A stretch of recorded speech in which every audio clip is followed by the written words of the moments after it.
Okay, so we're here to explore the theme of overconsumption displayed in text analyzed in the ENG4U course.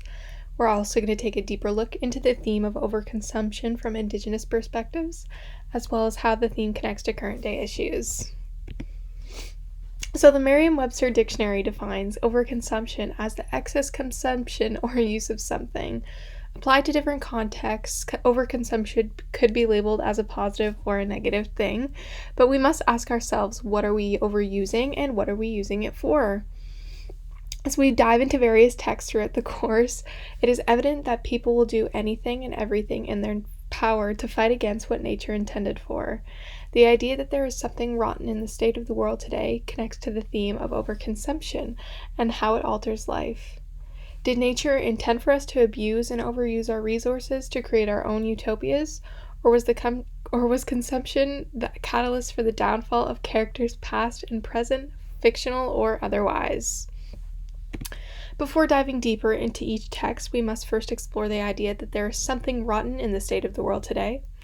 This theme is inspired from Act 1, Scene 4, line 91 in Hamlet, when Marcellus tells Horatio something is rotten in the state of Denmark. Overconsumption is that something that is rotten in the state of the world today, and this idea is displayed in famous literature, real-life perspectives, and everyday activities. In Brave New World, Hamlet, the inconvenient Indian, first contact islands of colonial love and the current happenings in the world today. It is evident that overconsumption of any kind kills the human spirit and creates an altered reality that nature did not intend for, affirming that indeed there is something rotten in the state of the world today. Each medium explores the idea of overconsumption, how it affects lifestyle, outlook, decisions. First, we'll take a look at Brave New World and how the overconsumption of Soma, Londoners' drug of choice, is normalized, thus fundamentally changing people and the society they live in. Soma itself is a drug used to cope with life's inevitable hardships or any minor inconveniences. Citizens of the New World Society are given an unlimited supply of Soma and are encouraged to abuse the drug, so to speak, so they can escape their feelings in a trip of bliss. Those with a normal or lower rate of consumption are looked down upon, whereas overuse or abuse is encouraged but is simply seen as a normality. Because everyone is constantly encouraged to abuse the drug, Soma acts as a way to regulate society. This collective brainwashing allows for citizens to live in an altered state. The absence of feelings and emotional experience goes against the laws of nature and hinders the ability for the citizens to experience all that life has to offer. We can see the contrast between those living in London and on the Indian Reserve, so those using Soma and those who are unaware of its existence, and the difference in respect they have for life. In Chapter 14, one of the world controllers, Mustafa Mond, even acknowledges that the abuse of Soma is used to control society and that it is wrong, but chooses to anyway because it's easier, proving that the something that was rotten in the New World Society was in fact the overconsumption of Soma and how it altered reality. We can use textual evidence to support our points. So early on, these quotes identify conditioning citizens and how they undergo the process to normalize the abuse of Soma. So from Chapter 5, we have swallowing half an hour before closing time. The second dose of Soma had raised quite the impenetrable wall between the actual universe and their minds, so kind of exploring that idea between Soma and how it affects your minds and what is the universe, what is real, what do we think. And we have some sayings from Chapter 4 and 6. You do look glum, what you need is a gram of Soma, and a gram is better than a dam, so kind of how normalized it was in society. Alright, moving on to Soma, the cycle of abuse. So this really quickly, so we can kind of go through it. The public are encouraged to use Soma freely, that's the first step. Then Soma's addictive properties impact the feelings and thinking. Overuse of Soma is then normalized. Then drug abuse is used to cope with the negativity, so your reality becomes altered. The people who underuse Soma are looked down upon, and then the people and lifestyle are fundamentally changed because of that, and then the cycle continues. Moving on to William Shakespeare's Hamlet. Alright, so for this play, we'll take a closer look at the overconsumption of lies and the physical overconsumption of poison, and how it acted as the catalyst for the downfall of the families mentioned. In Act 1, Scene 4, line 91, we hear the famous "Something is rotten in the state of Denmark." Early on in the play, this quote acts as foreshadowing for the inevitable lies that are about to come. From the beginning, King Claudius sets the example for his family and country that lying is acceptable in order to get what you want. Although his lie wasn't uncovered right away, as more people found out and became accustomed to his lying, it triggered a chain reaction. Hamlet lied about his sanity and what he knew, Claudius lied about murdering the king, Polonius lied to his children. This behavior enabled each character to lie about everything, to the point where those who were being truthful were fed nothing but lies. This destroyed the spirit of Hamlet, Laertes, and Ophelia specifically, causing the family units to crumble. In Act 5, Scene 2, we also see the physical overconsumption of poison, which eventually kills everybody. The abuse of lies broke their spirits, and the poison finished them off. The messy downfall and death by poison by the majority of the characters proved to be the something rotten in Denmark. We also see the abuse of lies and deceit in real life, and how it can rot at families and individuals. Some textual evidence. So we have "Your bait of falsehood takes carp of this truth." This quote is kind of justifying that through telling lies we'll be able to find truth, which we know isn't true. We have "Drink off this poison." Is that union here? So this is when Hamlet forces the poison down Claudius's throat with overkill, that overconsumption, kind of mocking him to make sure he's dead.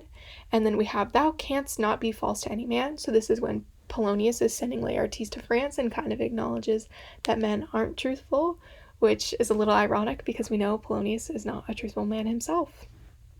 All right, moving on to Indigenous perspectives, we'll explore different mediums like film and poetry. So Indigenous culture itself revolves around sustainability and respecting the earth, as they believe it is our creator. Indigenous communities and culture has been able to thrive for thousands of years because of their conscious use of the land and its resources, and their undying respect for our world. So overconsumption isn't a way of life, but it is something Indigenous communities are conscious of because it's a growing issue in our world. First, we'll explore Thomas King's The Inconvenient Indian, specifically evidence from Chapter 3, proving that the world has overconsumed Indigenous stereotypes. Alright, so in Chapter 3 of The Inconvenient Indian, the theme of overconsuming stereotypical Indian experiences is explored. King defines dead Indians as the stereotypes and cliches that North America has conjured up out of experience and out of its collective imaginings and fears. We see these stereotypes in sports, foods, brands, products. There's the Chicago Blackhawks, Red Man Tobacco, Jeep Cherokee, and the list goes on. As a society, we consume falsehoods about Indigenous culture and subconsciously associate stereotypical and inaccurate Indian ideas with genuine Indigenous people who are nothing like what corporate North America wishes they were. This overconsumption of misinformation is extremely harmful to Indigenous communities and those learning about Indigenous culture, proving that the normalization of these stereotypical views has been a rotten chapter in the world's history and continues to be. Alright, now we're going to move on to a short series created by TVO titled First Contact, and this was designed for non-Indigenous Canadians to see how Indigenous people live firsthand. So throughout the series, we see bigoted and ill-informed Canadians criticize Indigenous people and the legitimacy of government aid given to Indigenous communities, saying things like they always get money in handouts, or how are they the worst off when they're given so much, and welfare is not a career. These participants held the same opinions that a vast amount of Canadians currently do. They feel robbed as they believe Indigenous people to be dependent on the government and cost our taxpayers for behaviors they weren't directly responsible for. The government of Canada has actually invested $18 billion over the next 5 years to benefit and improve the quality of life of Indigenous people in Canada. Indigenous people don't mooch off the government, but rely on government help as they begin to build up the communities Canadian colonizers destroyed.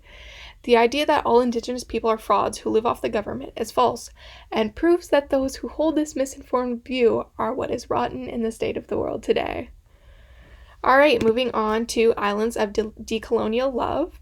Leanne Simpson is a gifted Indigenous Canadian writer who explores the idea of colonization and how it impacts Indigenous communities. So from her book, we hear excerpts like "They fed me one story, then another, spinning it until it became an unraveling ball of wool. It always was." That's from A Love Song for Attawapiskat. or make the colonizers feel ambivalent to alter the power structure. That's from Smallpox Anyone. In these poems alone, Simpson is able to identify how common it is for white people to feel justified in telling indigenous people how to feel about their history.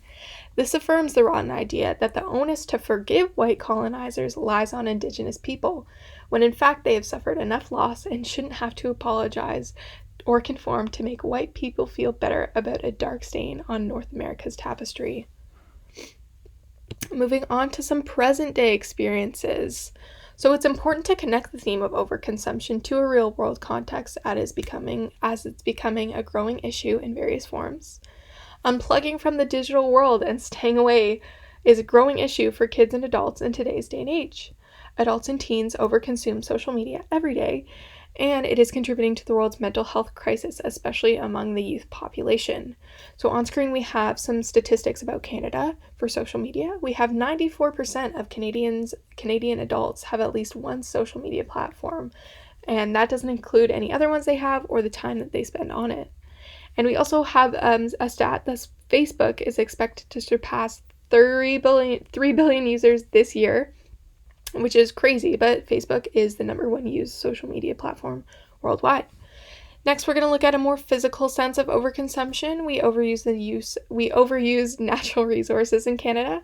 So Canada is rich in natural resources, and we financially benefit an enormous amount from this trade. This rapid overconsumption or buying and selling of natural resources poses a large threat for our economy and our Earth once the resources deplete. To wrap it all up, as evidence from the course supports the idea that overconsumption is wrong no matter what side one falls on, it is evident that people will do everything and anything in their power to fight against what nature intended for. Thank you!